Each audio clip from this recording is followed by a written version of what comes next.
Halo anak-anak kelas 4 yang ada di rumah, kembali dengan Miss Dewi dalam pelajaran tematik. Kali ini Miss Dewi akan lanjutkan kembali materi pembelajaran kita di tema 6, subtema 1. Nah, hari ini kita akan lanjutkan dengan pembelajaran 5.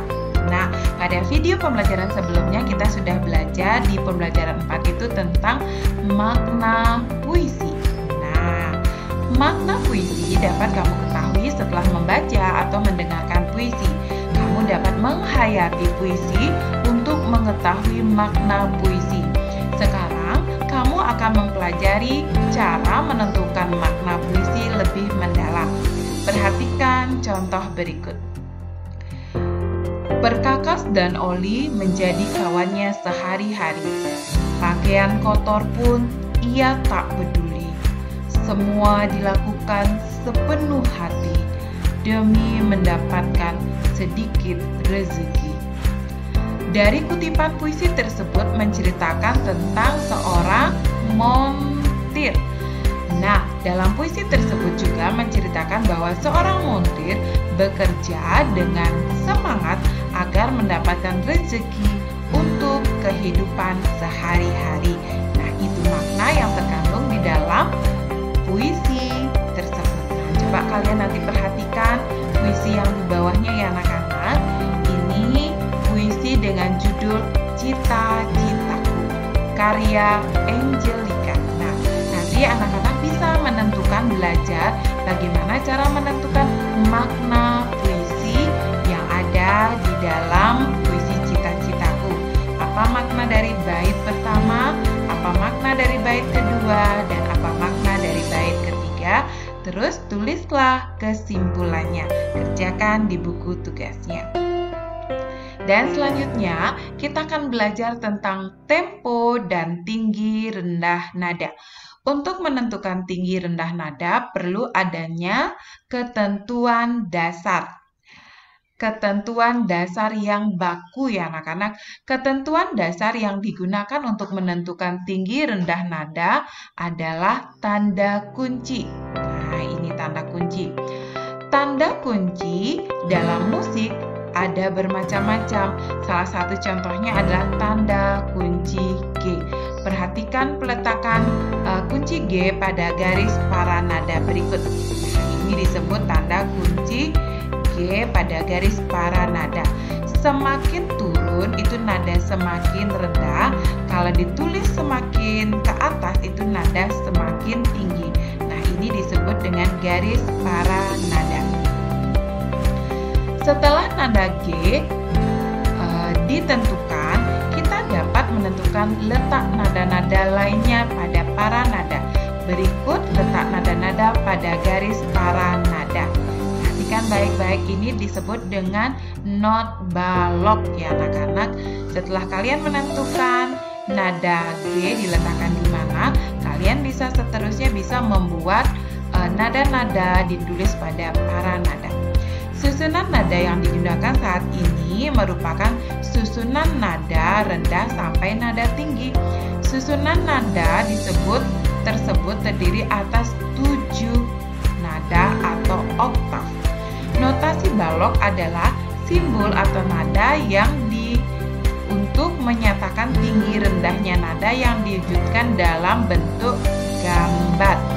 Notasi balok disebut juga notasi mutlak karena mempunyai patokan tinggi nada yang tetap sehingga sangat tepat untuk digunakan dalam bermain musik.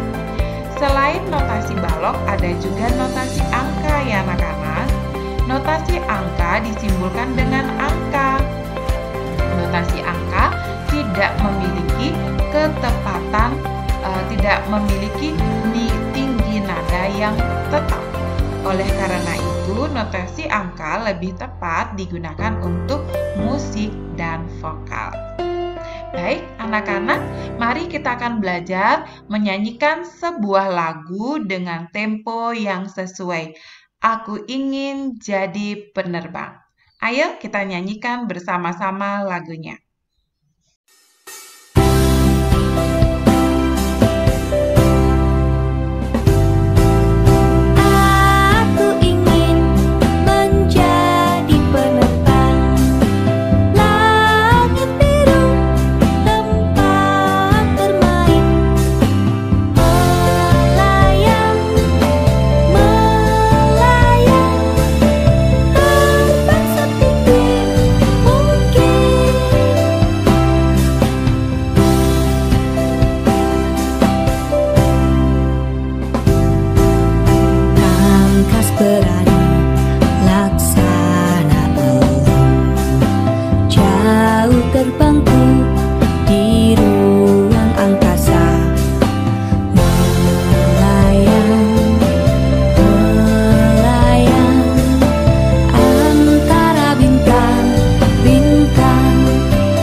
Nah, anak-anak sudah mendengarkan lagu Aku Ingin Jadi Penerbang.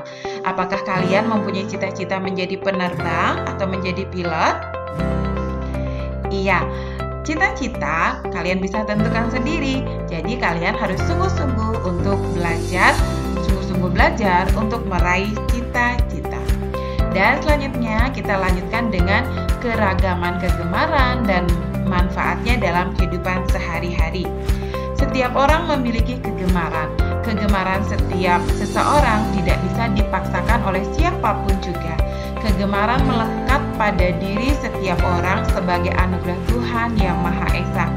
Perlu kamu pahami bahwa setiap kegemaran positif akan mendatangkan manfaat bagi diri, baik secara langsung maupun tidak langsung.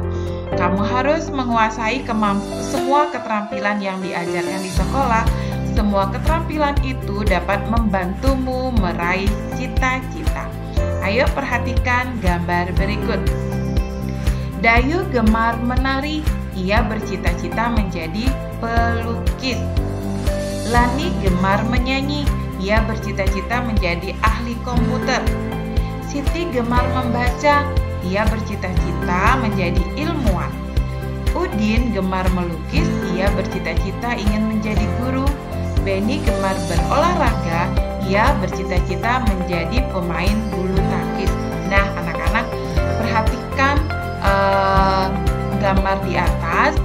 Jadi, kegemaran itu beda dengan cita-cita. Contoh, bentuk kegemaran, menari. Manfaatnya apa? Menumbuhkan sikap ulet dan dedikasi tinggi serta kerja keras dalam menjalankan tugas atau pekerjaan. Melukis, menjadi pribadi yang lebih kreatif dan ekspresif atau terbiasa mewujudkan ide-ide yang dimiliki dalam bentuk nyata. Membaca, menjadikan pribadi yang pandai karena kaya ilmu dan pengetahuan, berpikir terbuka, serta berpandangan luas. Itulah contoh kegemaran dalam kehidupan sehari-hari. Selain memiliki kegemaran, setiap orang juga memiliki cita-cita. Cita-cita berbeda dengan kegemaran. Kegemaran adalah suatu kegiatan atau aktivitas yang bermanfaat yang paling kita sukai. Kegemaran disebut juga dengan hobi. Sementara itu, cita-cita adalah impian seseorang yang ingin dicapai karena ia memiliki minat dan kesukaan. Nah, kita akan lanjutkan kembali dengan pembelajaran 6, kembali tentang makna puisi. Nah, kita sudah belajar ini tentang makna puisi. Miss Dewi yakin anak-anak sudah pandai dan pintar bagaimana menentukan makna puisi. Jadi, baca dulu puisi atau dengarkan puisi dengan seksama. Catat beberapa kata kunci yang penting. Pahami maksud puisi. Berdasarkan kata kunci yang kamu catat, tulis makna puisi dalam beberapa kalimat. Nah, kembali kita lanjutkan dengan tempo dan tinggi rendah nada. Nah, tempo adalah cepat lambatnya sebuah lagu yang dinyanyikan atau dimainkan. Ukuran untuk menentukan tempo adalah beat. Beat adalah ketukan dasar yang menunjukkan banyak ketukan dalam 1 menit. Sedangkan nada adalah bunyi yang memiliki getaran teratur. Nada tidak dapat dilihat atau diperlihatkan, tetapi dapat didengar ataupun diperdengarkan. Nada ditulis menggunakan notasi atau simbol. Notasi adalah seperangkat lambang atau simbol yang menggambarkan nada. Notasi dapat melukiskan sifat nada, di antaranya tinggi rendah dan panjang pendek. Jenis notasi ada 2, yaitu tadi kita sudah belajar, ada notasi angka dan notasi balok. Nada-nada dirangkai menjadi melodi. Apa itu melodi? Melodi merupakan rangkaian nada dari berbagai tinggi, rendah, dan panjang pendek yang dan memiliki irama. Nah, anak-anak, demikian video pembelajaran kita kali ini tentang menentukan makna puisi dan menentukan tempo dan tinggi rendah nada dalam lagu. Nah, kita akan lanjutkan kembali pada video pembelajaran berikutnya. Tuhan memberkati.